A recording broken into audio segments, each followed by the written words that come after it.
Hey, it's Michael Douglas. Welcome back to another episode of Dr. Pundit, where we talk about music, not medicine. And 5 things, tidbits you may or may have not known about the hit Rolling Stones album, one of my favorites by them, Some Girls. The Rolling Stones shook off what many consider to be a bit of a slump with their 1978 album, Some Girls. And that's when I actually started really getting into them, because I was listening to music, I would say, beginning at age 10, 11, that somewhere around there. And after they seemed to be treading water for a few records, they fired back with this album for a purpose, rocking the pop charts and charming critics in the process. Several songs from this album are deemed classics now from their catalog over 45 years later. But what about the stories behind making the record? Here are 5 pieces of info about Some Girls you may not know.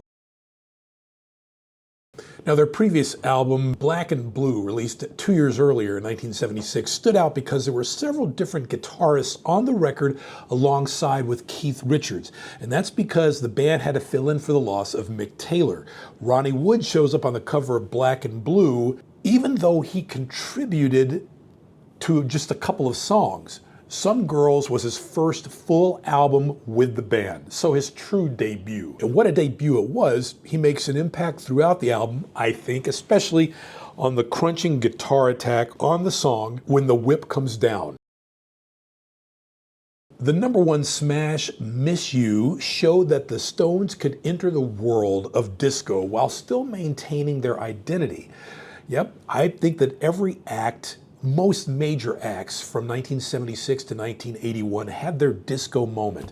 For Rod Stewart, it was, say, Do You Think I'm Sexy? For Paul McCartney, it was Silly Love Songs, and the list kind of goes on and on. And the Rolling Stones used some unorthodox guests to get things done with this track. And in the past, you may have heard Bobby Keys on saxophone, Nancy Hopkins or Ian Stewart on the piano, Mick Jagger on harmonica on a Stones record. But in this case, on Some Girls, Mel Collins took the lead on the soulful sax part. The former Faces bandmates of Keith Woods, a guy named Ian McLagan, played electric piano on the track, and Sugar Blue took care of the harmonica that shines in the second half of this #1 hit. You know, the Stones may have come out with a more aggressively urban sound on Some Girls, urban being kind of a euphemistic term for disco R&B beats leaning. But they didn't completely abandon some of their retro soulfulness that had worked so well for them on previous records.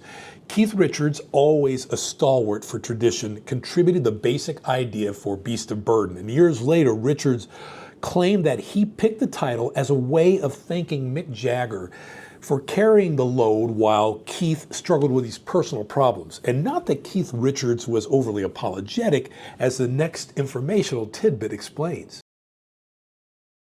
Toronto authorities arrested Keith Richards on charges of heroin possession in early 1977. And for a while, it looked like a serious prison time may have been in the cards for him.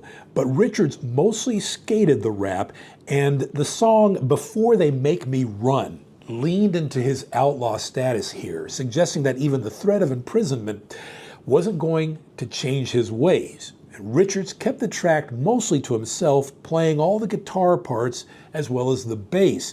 But it was also his first lead vocal on this track that's worth listening to with the band in 5 years. Even though the Rolling Stones didn't record any of it there, the Big Apple, New York City, looms large on the album Some Girls, and the heat of the city is pulsing through the beats of Miss You. And the song Shattered, the closing track, acts as a kind of sideways tribute to New York City in all of its late 70s squalor. Mick Jagger closes out the song and the album with the lines, "Pile it high on the platter." It's not too much of a stretch to think that he was imagining some of the foreign substances as part of the plentiful bouquet. I just have to kind of look at my notes here. It's funny though. Those are great reasons to listen to the album Some Girls. I think it's a solid album, and when you listen to it, you can kind of refer back to this episode as I kind of talk about some of those fun facts the band went through or was known for that this album, I think, served as a milestone for. Some Girls, released in 1978 by Rolling Stones. I'm Michael Douglas. If you like what you see on this album, please don't hesitate to like and subscribe. And as the late, great Barry White always used to say, let the music play, and I'll see you on the next episode.